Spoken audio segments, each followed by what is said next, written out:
Tuntipalkka 24 tonnia.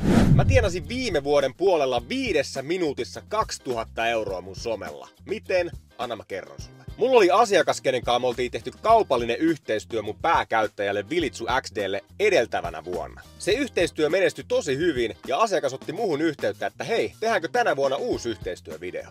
Mä vastasin, että totta kai me tehdään ja lähetin niille 3 eri vaihtoehtoa yhteistyövideoideoista.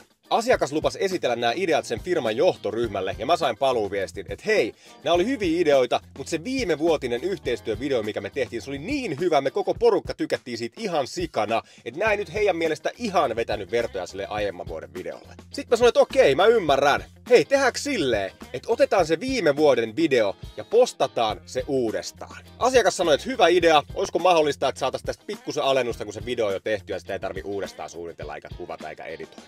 Mä sanoin, että totta kai saatte. Me tehtiin diili ja seuraavana päivänä mä postasin sen saman videon mun kanaviin. Se meni uudestaan viraaliksi, asiakas oli erittäin tyytyväinen ja mä lähetin 2 tonnin laskun perästä. 5 minuutissa 2 kiloa. Oot sä kelannut, että pitäisikö alkaa tekemään itekin somesisältöä?